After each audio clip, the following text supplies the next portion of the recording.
It's a hot summer night.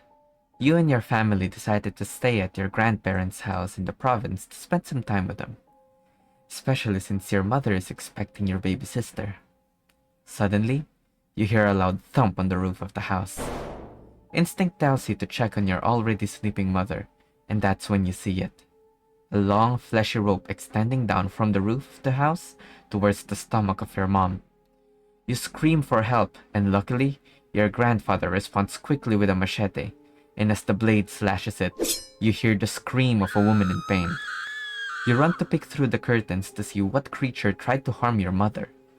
Your grandfather hurriedly yanks you back and warns you that it's dangerous to pull back the curtains. He was quick enough to prevent you from getting spotted, but not quick enough to keep you from seeing it. The flying upper half of a human body, and on its sides, large, bat-like wings, flapping as it retreats back into the mountains. Hello everyone, my name is Jack Carth.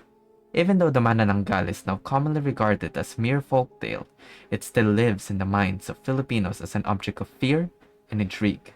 So whether you are scared and wary of them as a child, or never heard of them but interested in learning more, come and join me as we explore the science behind the Manananggal.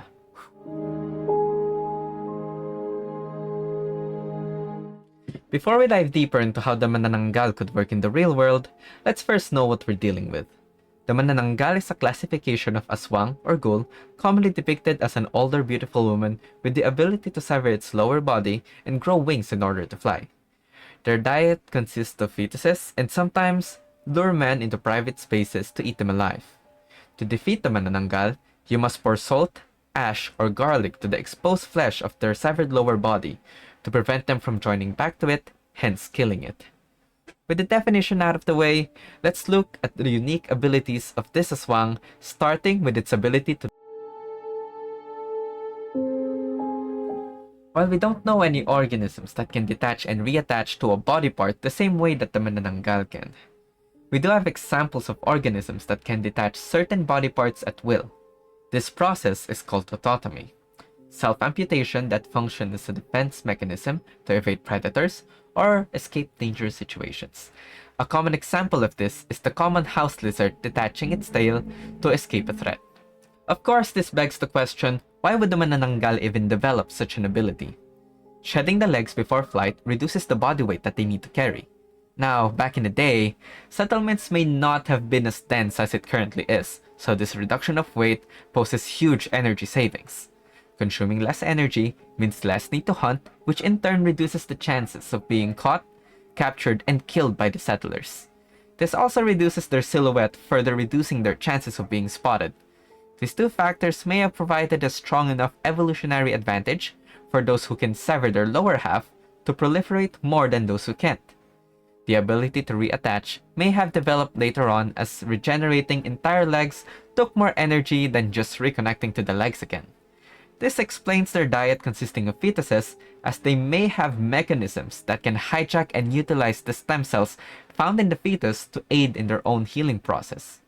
This also explains their weakness, as pouring salt on exposed flesh kills the cells and dead cells are incapable of healing back into the body. Now, being able to do such an advanced state of autotomy is impressive, but this is not all the Manananggal is capable of. Next up, let's see if they're able to...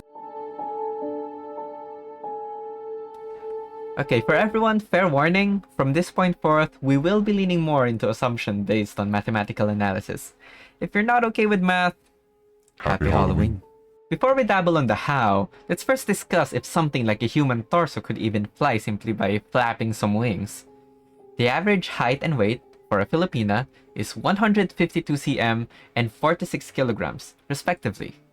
With roughly 80% of the body weight being in the upper body, this means we basically have a 36.8 kilograms flying torso.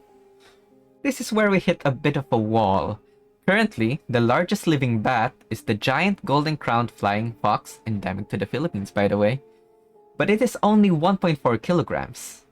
Moving over to birds, the largest living flying bird is the wandering albatross, but it is only 15 kilograms, and the heaviest living flying bird is the Cory bustard, but it's only weighing up to 20 kilograms. So is that it? They simply can't fly since no other animal in their weight class can fly in nature? To find our answer, we'll have to look back. Way back. Back into the Miocene epoch where we can find the heaviest flying bird in history. Introducing the Argentavis magnificens. While it is currently extinct, when it was alive, it was able to soar across the sky despite weighing up to 72 kilograms. Of course, such a feat required the right tools and technique for the job. The Argentavis magnificens boasted a wingspan of up to 7 meters, and to take off, it runs downhill or launches off a perch, cruising at a speed of 67 kilometers per hour and soars using updrafts. The legend of the Manananggal is said to be widely recognized in Capiz, Iloilo, Bohol, and Antique. All of these provinces are known to have mountains or hills which the Manananggal may have used to take off for a hunt. Now that we know that flight is possible, let's figure out how big are the wings of the Manananggal. According to legend, they had bat-like wings, so we will be looking at the bats native to the Philippines. Plotting the weights and weight to wingspan ratios of these bats, we get this nice looking Editor, please explode that outlier. Now that we finally have a clean graph, we can figure out the best fitting line for these data points. Then, we can base on the best fit line to get the equation for getting the weight to wingspan ratios using the weight. Plugging in our values, we get that the weight to wingspan ratio of our Manananggal is 13.276. This means that the Manananggal would have a wingspan of around 2.77 meters, with each wing reaching 1.38 meters. That is almost a full person per wing. Now that we know how big their wings are, let's see if these wings can even generate enough lift. Lucky for us, lift can already be given by this formula. Playing around with it, we can get a formula that gives us the speed the wings must move to lift our Manananggal. Now, we just need to find the value for our variables. To achieve lift, the force generated by the wings must be equal or greater than the weight of the object. Using our favorite physics formula, force equals mass times acceleration, October 3 never forget, we get that our lift must at least be 360.64 newtons. For air density, we will be using the average air density at sea level, which is 1.225 kilograms per cubic meter. Finding the area of the wing is a bit tricky, but luckily, we have a concept called wing aspect ratio. The wing aspect ratio is given by the wingspan squared divided by the wing area. Again, playing around with this formula, we get a formula that gives us the average wing area. The average bat wing aspect ratio is 2.5 to 4.5. We will take 2.5 as the best case scenario. Plugging in the values, we get that the average Manananggal wing area is 3.07 meters squared. For the lift coefficient, bat wings lift coefficients has been observed to reach 2.6 to 3.21 since they can change their wing geometry mid-flight to adjust to varying conditions. We will be using 3.21 as the best case scenario. Now that we have all of the variables taken into account, we plug them in and see that assuming no drag and wind speed, as we usually do, the wings would have to flap at the speed of 7.73 meters per second to generate enough lift. Now, assuming a semicircle is the path of the wing, we can get the distance that the tip of the wing travels using the formula pi r. Putting in the length of one wing, which is 1.38 meters, the distance we get is 4.36 meters. This gives us a wing flap rate of around 1.8 Hz, just in range with the typical wing flap rate of bats, which is 1 to 2 Hz.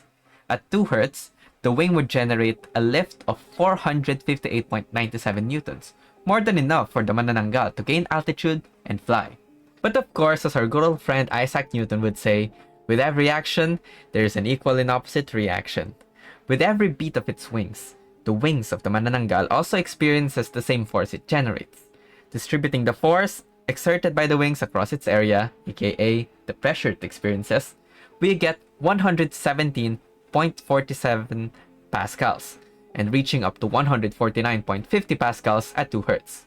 Now, assuming the wings are able to withstand this pressure, this tensile strength exceeds that of human skin and bone, making the wings a potential weapon in addition to means of transportation. Getting hit by the wing with the same force applied for flight can cause injuries to the back, and may even dislocate a shoulder at the very least. So there we have it. The Manananggal is an autotomy exhibiting humanoid species that can grow wings with a combined wingspan of 2.77 meters, combined wing area of 3.07 meters squared, tensile strength far greater than human skin and bone, and the capability to incapacitate with a single swipe. They use updrafts and slopes to take off into the night sky, and hijack stem cells taken from fetuses to heal themselves. But of course, at the end of the day, the Manananggal is nothing but a part of the collective consciousness of all Filipinos. A part of our cultural identity that exists in pop culture, word of mouth, and reminders to not stay out too late at night nor follow strangers. So whether you no longer believe in stories such as this one, or you're one of those who follow the advice of your elders believing that there's nothing to be lost by being safe, just remember that as citizens of one nation, we are all connected, whether it be by love, by hate, by joy, by sorrow, or by fear. Thank you so much for giving me your time. Again, my name is Jack Karth, and just remember that the true weakness of the Manananggal is their legs, because even mythological creatures do their best to avoid leg day.